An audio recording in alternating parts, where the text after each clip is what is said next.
At times of crisis, there will always emerge those seeking to make unfolding calamities bend in their favor, where others seek to resolve conflict or prevent catastrophe. The venal and the corrupt seek to advance their own agendas, selfish aims intent on usurping the goodwill of others for personal gain.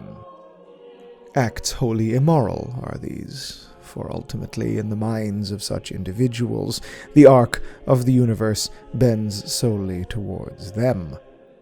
It matters not that they themselves, knowingly or unknowingly, are typically cogs in a movement greater than they, middlemen on a ladder of pawns serving the interests of another. They have calculated that this is the moment to make their play. Damn whomever is in their path. The Age of Darkness was ever a tragedy that birthed other, smaller, yet no less awful tragedies. In the grand tradition of periods of human history where the tyrannical and the insane have thrown order into chaos, the Horus Heresy birthed a madcap scramble that saw rivalries, disagreements, and feuds of all orders caught in the proverbial whirlpool of galactic war. Today's record speaks to this. Of agendas once occluded birthing beginnings most terrible. Internecine disputes reaching heights undreamt. Know then that this is a record of the Death of Innocence, of the enmities of the Lords of the Red Planet, and the birth of something utterly malign. The rise of the Dark Mechanicum.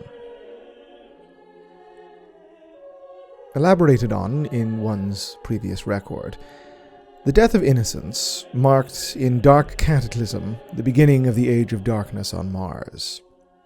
But the tensions that preceded it, and led in large part to the explosive viciousness of the conflicts that followed, ran deep through the strata of the Martian Mechanicum. The unleashing of the chaotic scrap code from the vaults of Moravec at 788005 M31 is considered in historiography the opening shot, so to speak, similar to the War Master's declaration of "Let the galaxy burn" in the skies above Istvan III. But, as with that incident, many acts of treason and treachery, manipulation and scheming occurred prior. While the Fabricator General had engineered circumstances, treaties, and base blackmail to bring many high-ranking archmagi to his side, the Mechanicum was a far, far more fractious entity than the Imperium, and certainly far more so than the Legiones Astartes. Never could Kelbor Hal have hoped to command loyalty in the manner Horus Lupercal had, nor even the War Master himself could actively court. As with the Astartes and the Exertus Imperialis, dissenters to the direction of the Fabricator General must be purged. And again, as with the Astartes, this began as a bow wave of internecine conflict, cloaked by subterfuge or obscured by a pretense of legitimacy. To those priests of Mars who might yet be convinced, was dispatched Kelbor Hal's delegate, Archimandrite Orator Melgator. But where no, admittedly ill-trusting, accord could be struck, means far more sinister were utilized to winnow the defenses and capabilities of the enemies of the Fabricator General. As early as 689005 M31, Lucas Chrome had deployed hostile automata to the Palladus Wastes, a region stretching between the forges of the Tharsis Quadrangle, an area of Mars dominated by a series of forges that formed the most powerful political and industrial bloc in opposition to Kelbor Hal. These automatic reavers, however, were next to naught compared to one of their number, the Kaban Machine. This construct was a creation of absolute damnation. Its very being spoke to an unspeakable rot within the character and mind of one of the Fabricator General's closest allies. Long had it been rumored that Crom skirted the very limits of both imperial law and Martian dogma in his research and development of automata. It was one of the most sacred tenets shared by the twin empires of Terra and Mars. Per the Logistica Corpus, they shall not suffer a machine to think, for ruin shall be its purpose, and accursed be its work. Yet this desecration was the goal. Crom labored for years to create a war machine with a true, abominable intelligence, and this vile beast was unleashed to harrow the enemies of Kelbor Hal. Accompanied by a cabal of Myrmidon priests to record and catalogue its destructive patterns and capabilities, the Kaban Machine tore a trail of destruction through the fiefs of Appluvian Maximal, its paths headed into the rift of Ulysses Fosse, and the vast chain of plasma reactors that nestled within. Archmagos Maximal was, however, no fool, and realized ill acts were afoot that went far beyond the usual Psi Carnivora attacks his forges put up with. He had thus petitioned a trio of knight scions from House Tyrannus to hunt, who now were drawn into the fight unlike anything they had ever experienced. The Kaban Machine rivaled a Warhound Scout Titan in size, and tore into the knight suits with the belligerence and ferocity of truly inhuman intelligence. Each second of the conflict risked revealing Crom's actions, however, and thus the Kaban Machine was bade ignite the reactors. A chain reaction of nuclear annihilation obliterated everything save the knights themselves. Crucially, this included any trace of the machine's passage or its origins. Word of the attack, brought to Archmagos Maximal by the surviving trio of scions, inflamed already bitter tensions in the Tharsis Quadrangle. Accusations about the identity of the Kaban Machine, its inherent heresy, and the character of Lucas Crom were met with staunch denial and barbed comments about Appluvian Maximal's ability to manage the security of his own domain and institutions, also stating that the operation had likely been a false flag, undertaken to smear a rival and garner sympathy in a power play. The War of Binaric Cant was utilized by the traitors to further advance their agendas, in secret, as the accusations flying back and forth dominated the data streams and popular discourse. Long placed under moratorium by the Martian Synod, the traitor faction rescinded the banning of honor duels between knight houses, rendering them legal once more and leading to an immediate dozen or so honor duels between House Zavora and Morbidia, with only 3 bouts concluding without at least 1 death. Enmities buried by the rule of law were becoming unearthed, and even the most petty grievance was finding its way into being aired. Tharsis became a locus for such activity. Airspace and border lines became rigorously enforced, with aircraft and ground forces deployed on patrol duties mirroring each other's paths in hostile posturing, or indeed, forcing exacting and unnecessary diversions and inspections on trade shipments. In the Wastes, this escalated as far as actual combat, although only between the lowest entities in Mechanicum hierarchies.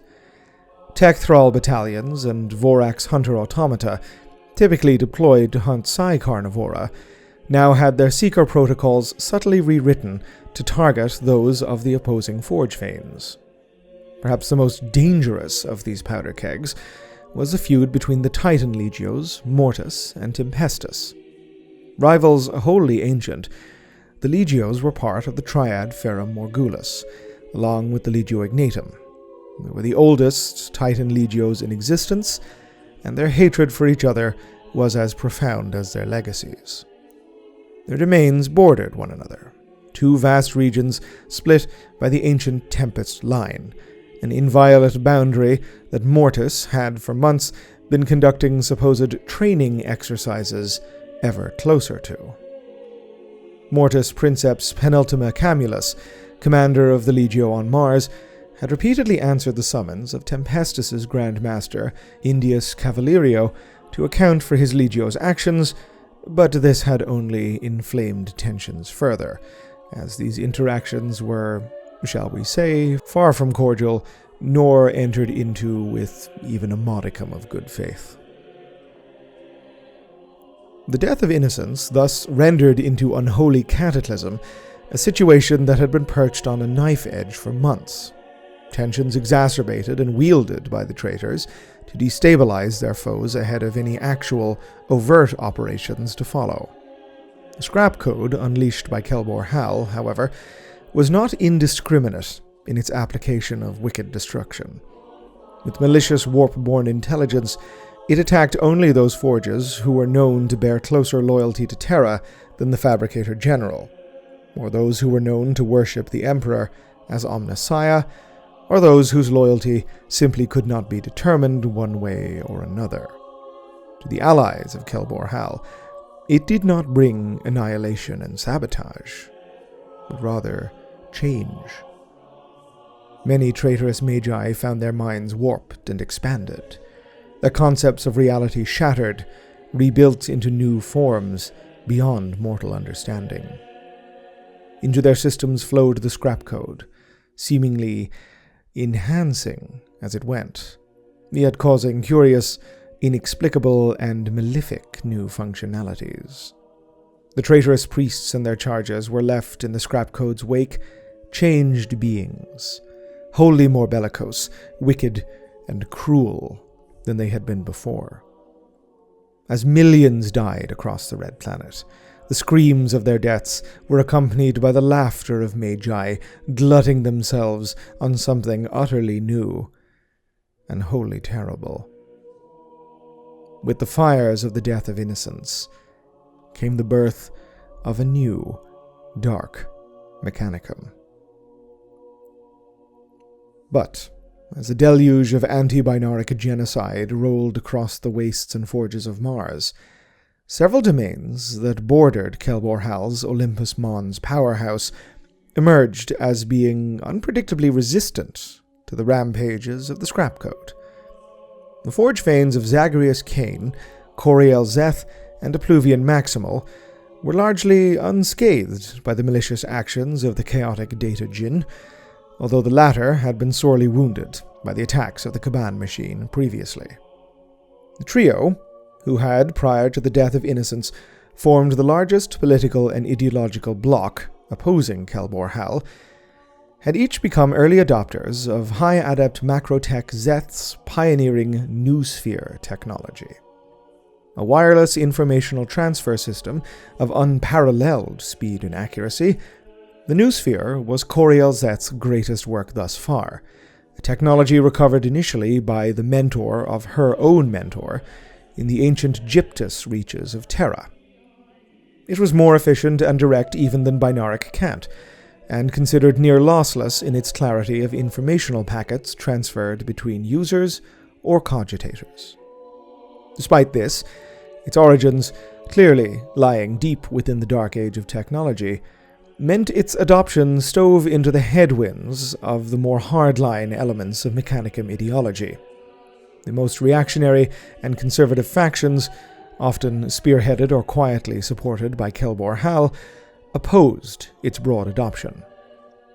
This inadvertently gave Zeth and her allies a distinct advantage. The advanced systems of the noosphere proved a significant obstacle to the scrap code, delaying and stymieing its advance long enough that the forges under attack severed their external communication links. It had prevented the worst of the damage. The forges of Zeth, Maximal, and Cain still suffered from mass hysteria, outbreaks of rioting and civic violence, as well as damage wrought upon their peripheral systems that their calculus logi estimated would take months to repair. This, of course, presumed the trio, in fact, had months. They were canny enough to realize they likely did not. In remote noospheric communication, the three archmagi agreed that the scrap code and its havoc was clearly the prelude of some sort of broad-scale planetary attack, although led by whom and of what nature they could not be sure. Suspicions, quite naturally, revolved around the Fabricator General. Zeth, Cain, and Maximal resolved to activate the various tagma that bore them fealty, and petitioned allied elements for aid. In the case of High Adept-Zeth, she dispatched calls for aid from Night House Tyrannus, and Titans from the Legio Tempestus. Zeth's petitions came in tandem with the High Adept-Macrotek receiving one herself. Unto her Magma City came the Fabricator General's personal envoy, Archimandrite Orator Melgator. Unbeknownst to Zeth, her city domain had been granted singular attention in the Dark Mechanicum's forward planning, a hitherto unknown importance insisted upon by Magister Lictanex Regulus, the War Master Horus's personal envoy. Such was Regulus's sway, and the power of the War Master, that Kelbor Hal had relented to this as part of the pact he had sworn to Horus. With the threat he represented barely veiled, the subtly, darkly changed Melgator now made inquiries of Zeth, noting theatrically that her city had been spared the ravages of the Death of Innocence, yet seemingly bearing no care for the millions that already lay dead, and the millions more that were actively dying. The Archimandrite Orator intimated, despite Zeth's insistence that the Noosphere had been responsible, that it had not been her greatest work, but rather another, a secret, altogether more heretical project that had seen the Magma City through the dark night. Already having her collar spiked by the emissary's attempted intimidation, Zeth became furious as Melgator declared that the scrap code attack had been unleashed by the Emperor as part of a hidden plan to fully subjugate Mars and the Mechanicum, and that Kelbor Hal sought now boldly to resist this tyranny. High Adept-Zeth, seeing the explanation as a ludicrous fiction covering the power play by the Fabricator General, dismissed Melgator from her city with as stern a rebuke as possible, knowing full well that this action placed her on a collision course with the forces of the Fabricator General, and this would almost certainly mean military conflict. Melgator, having been provided secret information by Regulus, had subverted Zeth's expectations with his knowledge of her most clandestine work, for she did indeed have a project whose secrecy was paramount. The High Adept had ever been an outspoken opponent of the dogmatic traditions she felt continued to suffocate the Mechanicum. This would have been a politically and indeed mortally difficult position to hold, had it not been for the woman's almost unsurpassed genius. Her work, and that of her mentors, had cemented the Magma City as an industrial and technological titan of the Martian economy, rivaling that of Olympus Mons. It was this power that Zeth used to shield herself and her researches. Unlike, say, the sinister machinations of Lucas Chrome and his work with abominable intelligence, Zeth did not seek to replicate the sins of humanity's past, but rather transcend them. In the closing years of the Great Crusade, the High Adept-Macrotek's explorations had bent into the esoteric, focusing on the nature of knowledge itself. To accomplish this, Zeth had labored to create a device she had come to term the Akashic Reader, developed from ancient archaeotech recovered, some would say stolen, from Terra by Martian magi in ages past, much like the foundations for her Noosphere had been. The Akashic Reader, in theory, was designed to access an essentially metaphysical wellspring of knowledge that lay within the realm of the immaterium, a fountain of pure information deep within the depths of warp space. Such a concept had been debated by philosophants of humanity's past, dubbed by many more of a idea than a reality.